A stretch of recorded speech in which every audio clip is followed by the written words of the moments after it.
Good morning all the students. How are you? I hope that you each and every student must be fit and fine. Dear student, today I am going to tell you something very special related to future perfect tense. जैसा कि future perfect tense में इससे पहले वाले video में जब मैं future perfect tense का इंट्रोडक्शन बता रहा था तो उसमें बहुत सारी बातों को मैं बता चुका हूँ. Today the video will be very special, and so each and every student will have to pay special attention to understand, because it will be the last video for today. ये फ्यूचर परफेक्ट टेंस से related last video होगा. सबसे पहले मैं ये बता दूँ, Oxford Union English is the name of this very YouTube channel. In class series we are going on, और the video of today will be 62nd, यानी 62वां वीडियो है बच्चे, ठीक है ना. तो अब हम लोग आते हैं इस पर थोड़ा ज़्यादा मतवज्जह होना, तुम लोग ज़्यादा ध्यान देना, इस बात को समझो कि फ्यूचर परफेक्ट टेंस के बारे में तो हम लोग आइडेंटिफिकेशन जान चुके हैं कि चुका रहेगा, चुके रहेंगे, चुकी रहेगी, ठीक है. इतना आप लोग पहले से जान रहे हो.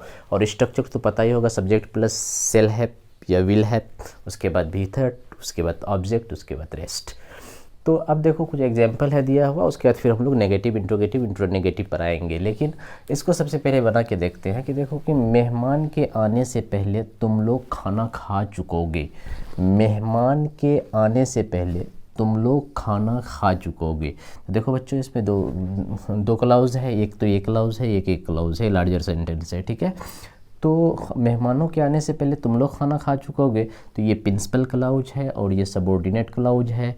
और प्रिंसिपल क्लाउज के लिए मैंने बताया था कि क्या स्ट्रक्चर को फॉलो करना है, और सबऑर्डिनेट के लिए किसका करना है. यानी बताए थे कि तुम लोग खाना खा चुके होगे, तो ये प्रिंसिपल क्लाउज है, तो इसका मतलब सब्जेक्ट प्लस सेल है, विल है प्लस वर्ब थर्ड इसमें लगेगा, और मेहमानों के आने से पहले इसमें प्रेजेंट इंडिफिनिट सिंपल प्रेजेंट का इस्तेमाल होगा इस तरीके. और ये भी बताया था कि प्रिंसिपल क्लाउज को आप पहले लिखेंगे, तो तुम लोग खाना खा चुकोगे, तो you shall have eaten food, ये हो गया. उसके बाद से पहले के लिए बिफोर का इस्तेमाल किए. उसके बाद मेहमानों के आने, यानी मेहमान आता है या मेहमान आएंगे, तो बिफोर द गेस्ट्स कम. तो मतलब वाक मेहमानों के आने के पहले तुम लोग खाना खा चुकोगे, तो इसका अंग्रेजी में ट्रांसलेशन होगा you shall have eaten food before the guest come. अब अगला वाला वाक्य देखो कि शादी करने से पहले तुम अपना पीएचडी पूरा कर चुके रहोगे. तो तुम अपना पीएचडी पूरा कर चुके रहोगे. अब कब भाई? तो शादी करने से पहले.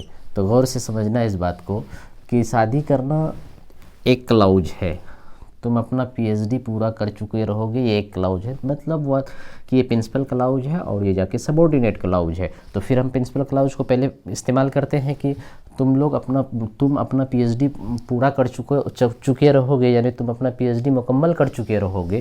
तो you shall have completed your PhD. उसके बाद देखो कंजक्शन की शक्ल में बिफोर का इस्तेमाल, तो बिफोर का इस्तेमाल दिए, और उसके बाद ये सबऑर्डिनेट क्लाउज है. शादी करने से, यानी तुम शादी करोगे, तो उससे पहले तो बिफोर यू मैरी. तो इस तरीके से क्या हो गया, you shall have completed your PhD before you Mary. मतलब शादी करने से पहले तुम अपना पीएचडी मुकम्मल कर चुके रहोगे. अब उसी तरह से एक वाक्य देखो बच्चों कि अगले वर्ष के अंत तक मैं उस लड़की से शादी कर चुका रहूँगा. तो मैं उस लड़की से शादी कर चुका रहूँगा, तो इसका बनाओ पहले I shall have married that girl. तो I shall have married that girl, ठीक है जी. उसके बाद ये तो रेस्ट है अगले वर्ष के अंत तक. तो by the end of next year, final क्या हुआ कि I shall have married that girl by the end of next year. ठीक है बच्चों. तो अब देखो एक ही वीडियो में मैं इसका नेगेटिव, इंट्रोगेटिव सब बता दे रहा हूँ और समझ जाओगे बात को. सिर्फ इसको प्रैक्टिस करना तुम लोग. जैसे यहाँ पर देखो बच्चों कि अगले वर्ष के अंत तक मैं उस लड़की से शादी कर चुका रहूँगा. तो I shall have married that girl by the end of next year. अगर ऐसा रहे कि मैं अगले वर्ष के अंत तक मैं उस लड़की से शादी नहीं कर चुका रहूँगा, तो क्या होगा, सिर्फ सेल नोट कर देंगे, यानी सेल नोट को शॉर्ट एब्रिविएटेड फॉर्म में क्या लिखेंगे, शांट. तो क्या हो जाएगा, I shan't have married that girl. ऐसे करने का मतलब ये हुआ कि जो ऊपर लिखा हुआ वही नीचे. तो I shan't have married that girl by the end of next year. अगर ऐसा रहे सवाल, क्या अगले वर्ष के अंत तक क्या मैं उस लड़की से शादी कर चुका रहूँगा, तो सिर्फ शेल को शुरू में कर देंगे. तो shell I have married that girl by the end of next year. अच्छा, अगर ऐसा रहे कि इंटेरोनेगेटिव रहे, क्या मैं उस लड़की से शादी कर चुका रहूँगा, तो ये हो गया shell I have married that girl by the end of next year. लेकिन ऐसा रहे कि क्या मैं अगले वर्ष के अंत तक उस लड़की से शादी नहीं कर चुका रहूँगा, तो हो जाएगा क्या बच्चों, shan't I have married that girl by the end of next year. अगर ऐसा रहे कि अगले वर्ष के अंत तक मैं उस लड़की से क्यों शादी कर चुका रहूँगा, तो why shall I have married that girl by the end of next year. Why shall, गौर से देखना कि why shall I have married that girl by the end of next year. तो उसी तरीके से अगर ऐसा रहे बच्चों कि अगले वर्ष के अंत तक मैं उस लड़की से क्यों शादी नहीं कर चुका रहूँगा, तब हो जाएगा why shan't I have married that girl by the end of next year.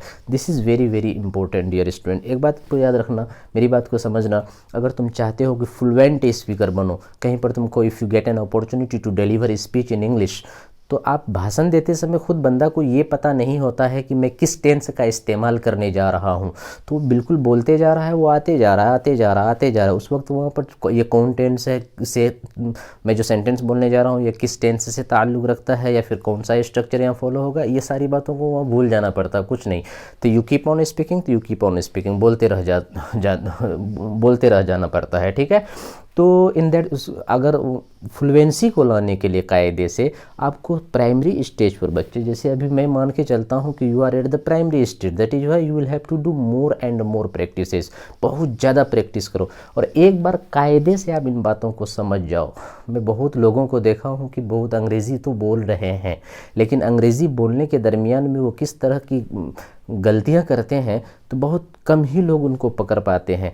मैं चाहता हूं कि मेरा स्टूडेंट जो इस वीडियो चैनल के माध्यम से जो अंग्रेज़ी सीख रहा है, तो अगर तुमको कभी मौका मिले कहीं पर अंग्रेज़ी में भाषण देने का, किसी से भी अंग्रेज़ी में बात करने का, तुम जो बोलो तो लगे कि वो सेंटेंस ऐसा है कोई भी बंदा उसका हिम्मत ना हो कि मतलब कि वो कॉमन एरर तुम्हारा सेंटेंस में निकाले, या ठीक है ना। तो सबसे पहले क्या करना होगा बच्चे, एकदम बिल्कुल ठोस और फ्लुएंट इंग्लिश बोलने के लिए आपको क्या करना है कि थोड़ा प्रैक्टिस करना है। कुछ सेंटेंस को मतलब एक रोज़ दो रोज़ जिसको प्रैक्टिस करो, कि जैसे ये वाला सेंटेंस आया तो ये एक सेंटेंस अगर कोई फ्यूचर परफेक्ट कंटिन्यूअस का कोई एक सेंटेंस है तो उसको कभी दिमाग में अपने से बना के देखो। इसको एक सेंटेंस को मैं 6 तरीके से बोलता हूँ, देखो कहीं पर ऐसा तो नहीं होता कहाँ पर शेल का इस्तेमाल होना चाहिए था, कहाँ पर हैव का इस्तेमाल होना चाहिए, मुझसे मिस्टेक तो नहीं हो रहा है। तो ये नहीं होगा mistake, you will be free from all types of error at the time of speaking.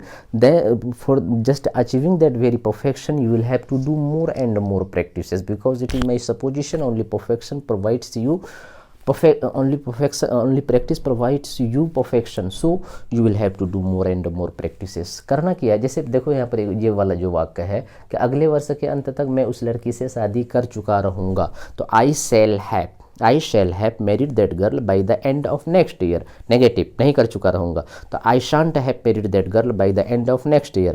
क्या मैं उस लड़की से अगले वर्ष के अंदर शादी कर चुका रहूँगा, तो shall I have married that girl by the end of next year। shan't have I married that girl by the end of next year। why shall I have married that girl by the end of next year। why shan't I have married that girl by the end of next year। तो ये मैं सबको बोल दिया ना, सिर्फ बिल्कुल दिमाग एक बार प्रैक्टिस करना है, सबसे ज़्यादा प्रैक्टिस करना है, दिमाग लगाना है, कायदे से बात को बैठानी है अपना मन में। उसके बाद automatically each and every types of sentence would be spoken by you very easily. लेकिन शुरुआत में बच्चा, मैं इम्फेटिकली कह रहा हूँ इस बात को कि इसको बिल्कुल प्रैक्टिस करो, बार बार मैं कह रहा हूँ, practice make perfect, that is why do more and more practices. तो उसी तरीके से बच्चे, जैसा ये सारी बात समझ गए, फ्यूचर परफेक्ट टेंस खत्म हो गया, आप लोग जितनी भी मार्केट में किताबें हैं सारी किताब को लेकर के एकदम बिल्कुल बनाना सा, each and every sentence will be just like a child display for all of you if you have understood this all the very items delivered by me through this very through my lecture, through this very YouTube channel, that is Oxford Union English। So dear student, do more and more practices। and now see the next sentence। एक sentence में दिया हूँ कि India shall have won the match of today by the end of 18th over। मतलब ये हुआ कि हम लोग आपस में मैच देख रहे हैं और इंडियन प्लेयर्स का परफॉर्मेंस को देख करके हम ये अंदाज़ा लगाते हैं कि 18वां ओवर ख़त्म होते तक, यानी 18वां ओवर के अंत तक इंडिया मैच जीत जाएगा। 2020 मैच हो रहा है, ठीक है।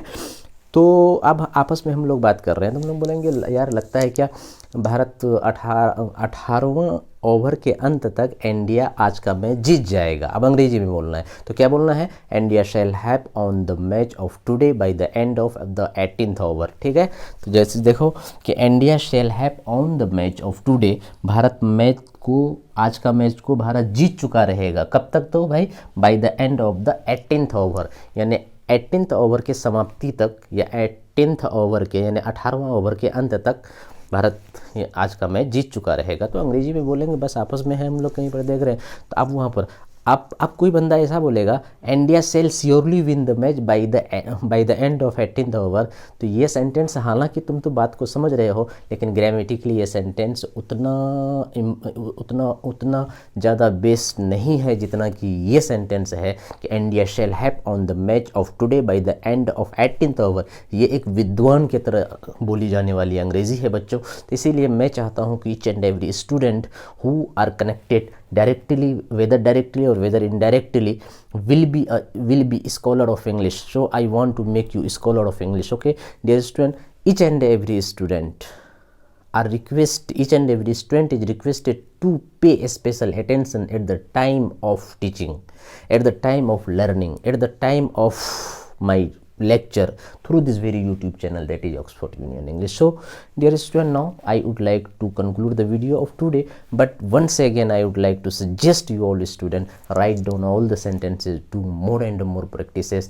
These all the sentences are very very important and are spoken frequently in day to day life. So मेरे बच्चों, सारी चीज़ों को कर लेना, पूरी ज़िंदगी में अंग्रेजी में तुमको किसी तरह की दुश्वारी और दिक्कत नहीं होंगी। अभी तो हम लोग बहुत सारे 15, 25, 30 चैप्टर पढ़ना है, डिटेल में पढ़ना है, 6 महीना साल भर भी लग सकता है, लेकिन जिन चीज़ों को पढ़ा चुका हूँ बच्चे, इनको बिल्कुल तुम आत्मसात अपने आप में कर लेना। सारी बातों को, सारे पॉइंट्स को, सारे रूल्स एंड रेगुलेशंस को अपने दिलो दिमाग में हमेशा हमेशा के लिए बैठा लेना। इससे ज़्यादा अंग्रेजी में टेंस पढ़ने में किसी भी चीज़ की ज़रूरत नहीं पड़ती है।